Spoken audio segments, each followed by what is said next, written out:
تو سر اگر کوئی سچے دل سے توبہ کر لے اس کے گناہ بھی نیکیوں سے بدلے جائیں گے. سورہ الفرقان آیت نمبر 70.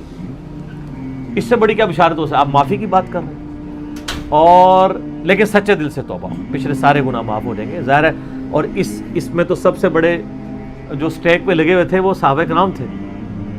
ہم نے تو پھر بھی چلو اسلام ہمیں پلیٹ میں ملا, ہم نے اس لیول کے کوئی جرم نہیں کیے ہوئے.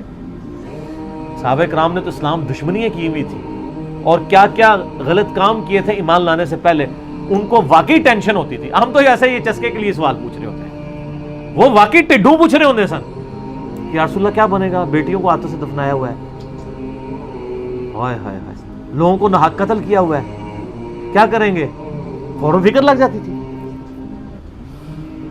ہاں مسلم شریف کی حدیث بڑی رکت انگیز ہے میرے بھائیوں, میں نے اپنے کربلا والے ریسرچ پیپر میں بھی ڈالی ہوئی. صحیح مسلم میں کتاب الایمان چیپٹر میں 321 نمبر حدیث ہے, مجھے زبانی یاد ہے, اس پہ میرا کلپ بھی ہے, عمر بن عاص کی موت کے وقت گفتگو.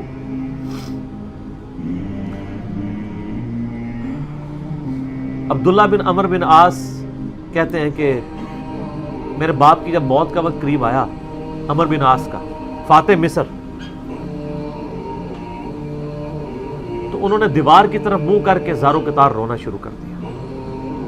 موت کا وقت قریب ہے, زارو قطار رو گئے. تو میں نے کہا ابا جان آپ تو نبی الاسلام کے اتنے مقرب تھے, آپ نے تو رومن امپائر کو گرایا, تو ان جنگوں میں یرموک میں آپ شامل تھے, آپ اللہ کے نبی کے صحابی ہیں, آپ کیوں رو رہے ہیں موت کے وقت؟ اور یہ بیٹا خود بھی صحابی ہے, عبداللہ بن عمر بن عاص, اور جلیل القدر صحابی ہے.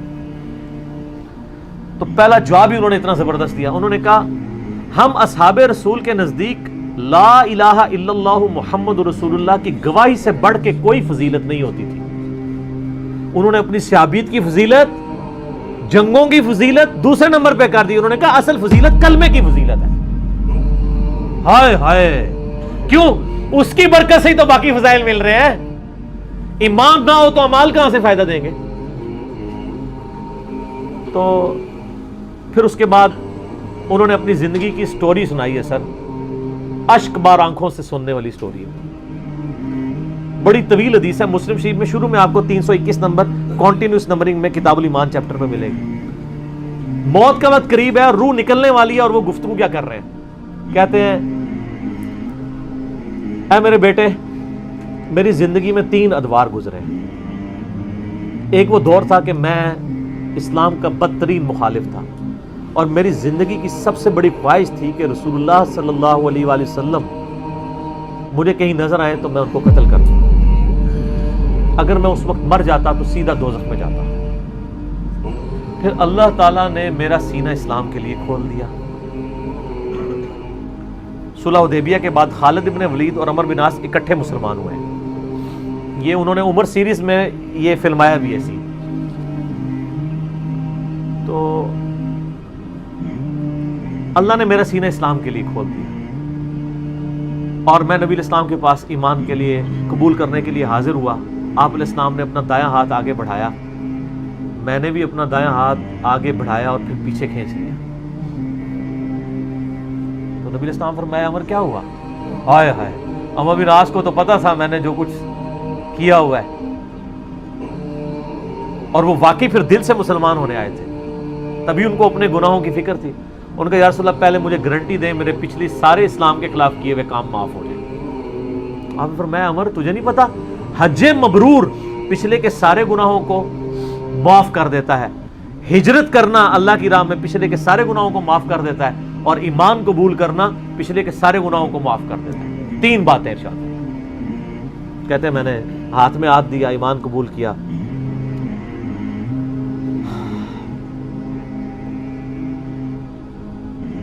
کہتے ہیں نبی علیہ السلام میرے لیے اتنے عزیز ہو گئے ایمان قبول کرنے کے بعد کہ میں نے کبھی بھی نگاہ بھر کے آپ کے چہرے کی طرف پوری زندگی نگاہ اٹھا کے نہیں دیکھا. اور اے میرے بچے, اگر تو مجھ سے پوچھے نا کہ نبی علیہ السلام کی شکل مبارک کیسی تھی, تو میں اس کے خد و خال بیان نہیں کر سکتا. آپ کے چہرے کی روب کی وجہ سے پھر پوری زندگی میں نے حضور کی طرف یوں کر کے ابھی آنکھیں بھر کے بھی نہیں آپ کو دیکھا. یعنی وہ اس کو بھی سمجھتے تھے کہ یہ نظروں سے میری گستاخی نہ ہو جائے. اگر میں اس وقت مارا جاتا تو سیدھا جنت میں چلا جاتا. پھر میری زندگی میں ایک تیسرا دور آیا. جب مجھ سے کچھ کام ایسے ہو گئے جو نہیں ہونے چاہیے. اب میں اللہ سے امید کرتا ہوں کہ اللہ تعالیٰ میرے گناہوں سے درگزر فرمائے. جب میں مر جاؤں تو میری لاش کے ساتھ کوئی نوحہ کرنے والی ساتھ لے کے نہ جانا, کوئی آگ روشن نہ کرنا, اور جب مجھے دفنا چکو تو میری قبر پہ پانی ڈال دینا, یعنی سنت ہے قبر پہ پانی چھڑکنا. اور قبر پہ دفنانے کے بعد میری قبر پہ اتنی دیر بیٹھے رہنا جتنی دیر ایک اونٹ کو نہر کر کے اس کا گوشت تقسیم کیا جاتا ہے, تاکہ میں اپنی قبر کے ساتھ مانوس ہو جاؤں اور اللہ کے آئے ہوئے مہمانوں کو جواب دوں. یعنی تمہاری قبر پہ بیٹھنے اور ذکر اذکار کرنے کی برکت سے مجھے قبر کے سوالات میں استقامت ملے. کیونکہ ابو داؤد میں حدیث ہے, جب اپنے بھائی کو دفنا چکو تو اس پہ قبر پہ کھڑے ہو کے اس کی قبر کے سوالات کی استقامت کے لیے دعا کرو. تو عمر بن عاص نے کہا کم از کم 2-2.5 گھنٹے, یعنی اونٹ کو نہر کر کے گوشت تقسیم ہونا ہے, یہ میرے قبر پہ تم نے وقت گزارنا. اور وہ کہتے ہیں یہ گفتگو کی اور پھر ان کی روح پرواز کر گئی. اسی کا ایک طریق جو ہے وہ مسند احمد میں ہے, اس میں یہی سارے الفاظ ہیں. اس میں وہ کہتے ہیں میری زندگی میں جو تیسرا دور آیا نا, جب میں ایک بادشاہ سے جا ملا, معاویہ ابن ابی سفیان سے, وہ جو انہوں نے جنگ صفین حضرت علی کے خلاف لڑی تھی نا. سر موت کے وقت تو انسان کو اپنی غلطیاں یاد آ جاتی ہیں نا, جو مرضی ہو.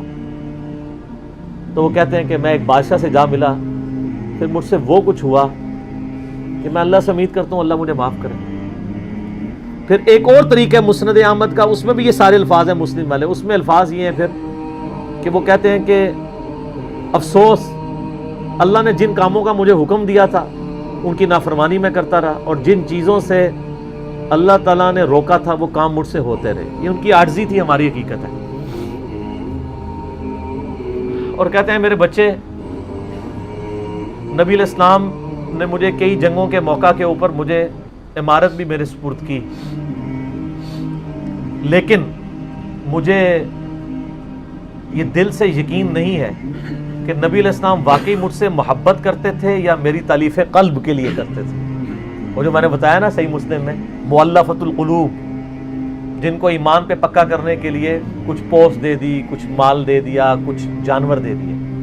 تو عمر بن عاص موت کے وقت کہتے ہیں کہ مجھے یہ یقین نہیں ہے کہ نبی علیہ السلام مجھ سے دل سے محبت کرتے تھے یا مجھے ایمان پہ قائم رکھنے کے لیے میری دل جوئی فرمایا کرتے تھے. لیکن میرے بچے 2 بندے ایسے ہیں جن کے بارے میں حلفیہ کہتا ہوں کہ اللہ کے نبی ان سے دل سے محبت کرتے تھے. ایک ابن سمیہ عمار ابن یاسر, عمار کو تو قتل کیا ہوا تھا نا صفین میں, قتل عمار تو پیچھا کرتا ہے نا پھر موت تک. اور دوسرا ابن مسعود, ان سے نبی علیہ السلام دل سے محبت کیا کرتے تھے, کیونکہ عمار ابن یاسر جنگ صفین میں قتل ہوئے تھے حضرت علی کی طرف سے لڑتے ہوئے. اور بخاری مسلم کی اس حدیث کے راوی خود عبداللہ بن عمر بن عاص اور عمر بن عاص بھی ہیں کہ عمار کو ایک باغی جماعت قتل کرے گی, عمار ان کو اللہ اور جنت کی طرف بلائے گا اور وہ جماعت دوزخ کی طرف بلائے گی. بال میں نے جب سے یہ حدیثیں پڑھی ہیں, میں نے ساری حدیثیں اپنے کربلا والے ریسرچ پیپر میں ڈالی ہوئی ہیں. حضرت عمر بن عاص کے بارے میں میرا دل پھر بہت نرم ہو گیا کہ وہ آخری وقت میں ان کو چیزوں کا احساس ہو گیا تھا کہ ان سے چیزیں مس ہینڈل ہوئی, اور سب سے بڑی ان کی للائیت ہے کہ انہوں نے یہ چیزیں بیان کر دی اور وہ مسلم شریف میں آ گئیں.